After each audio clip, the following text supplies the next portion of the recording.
We'll get right to our first story. Natasha Souza sees family as a many-layered community. She is a nurse, a wife, and the mother of a son and daughter. Her family lives with her twin sister and that sister's family. Her work family is the community at Scarborough Terrace, a senior living residence in Scarborough. And recently, something rather unusual happened when her workplace became home.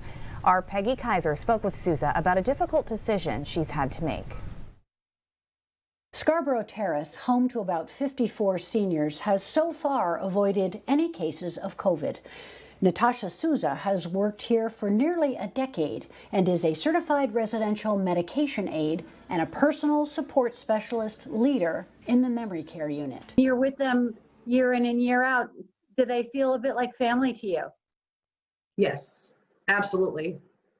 Just like my grandparents or anybody else in my family. Part of what has kept this community safe is having strict protocols in place. It's been very hard to see family members ask about their loved ones every day over the phone instead of seeing them. Some of them will just cry just hearing the name because they just haven't seen them in so long. They just know the name and it sounds familiar. Natasha's twin sister is also a caregiver in another nearby senior community. I understand at some point in December, you got word that your sister, who you also live with, was exposed at her work. I actually got news from my twin sister that her facility was starting to rise in numbers. That news prompted Natasha to take action. I just told him, I was like, I got to pack my things. I've got to make sure that my residents and my coworkers and everybody here is safe. And so I packed my things and I've been staying at Scarborough Terrace, I think, since the beginning of December.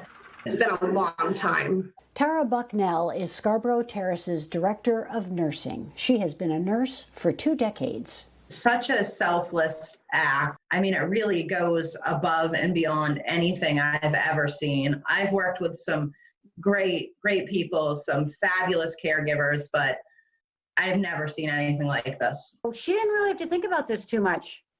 No, not at all.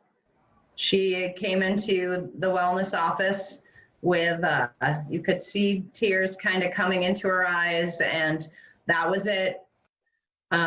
We talked a little bit about her staying here and opened the room. She went home and got some stuff, and back here she was, and she's been here ever since. That was in early December, meaning Natasha spent Christmas and her daughter's January birthday living at Scarborough Terrace and seeing her family remotely. During that time, her sister got COVID and quarantined at their home. I think I'm on like day 46 with no days off. I've been keeping my mind busy. I have to work. I mean, to keep my mind off from going home to my family. And it sounds to me like when you made this decision, you didn't really have to think about this too hard. No, not at all. The second those numbers were going up at her facility, I knew that COVID-19 can spread so super fast, especially in such a small environment. My sister lost many residents. I want to say it was at least 12 to 15 residents at her facility. And that is about my entire unit in the dementia unit. So I am so thankful that I, like I said, have a very supportive family to be able to stay here for the 4 weeks while my sister recovered. This decision impacts your family. How did you convey this to your kiddos and to your husband? And how did they kind of deal with this decision that mom made? Well, I'm thankful that my daughter, she used to come here and we used to do activities with our residents on the weekends. And she's also fallen in love with our residents here. Especially on the memory care unit. So she knows the love and devotion that I have, and I think that she's going to be just like me.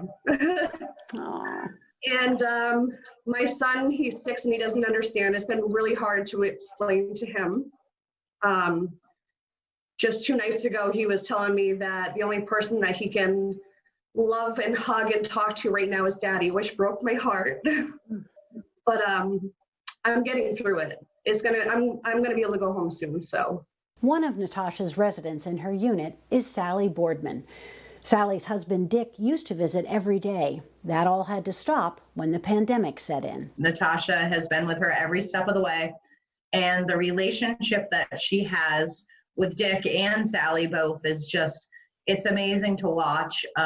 Sally at this time is nonverbal, but when she sees Natasha, and this is probably going to make me tear up, you can see her face light up.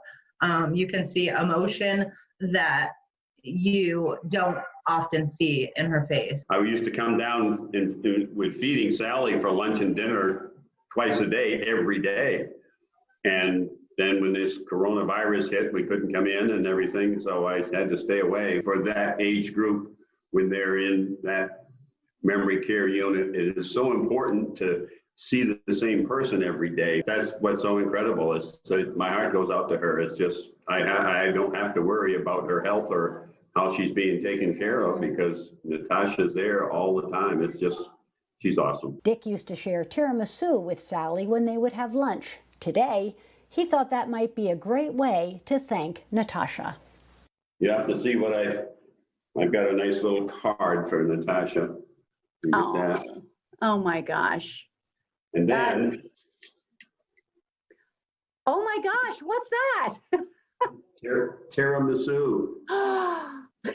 I got a whole great big bucket of tiramisu for her.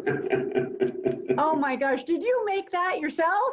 I did. Wow. After we spoke for the first time, Natasha felt it was safe to go back home and had spent her first weekend back with her family. Natasha? It was great. What a wonderful feeling. You know, my son's been attached to my hip since I've been home. And my daughter, she gave me a big hug and never let go on Friday night. It was amazing. It was a wonderful feeling. I felt like I was on top of the world. What a great story. Peggy Kaiser with that. Now, Natasha says she is so grateful and proud of how her family supported her through this, her kids and her very understanding husband. She also told Peggy that she would sacrifice more days if it meant keeping the residents safe.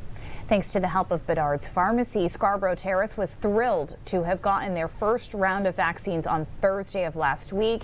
They said it felt like Christmas all over again.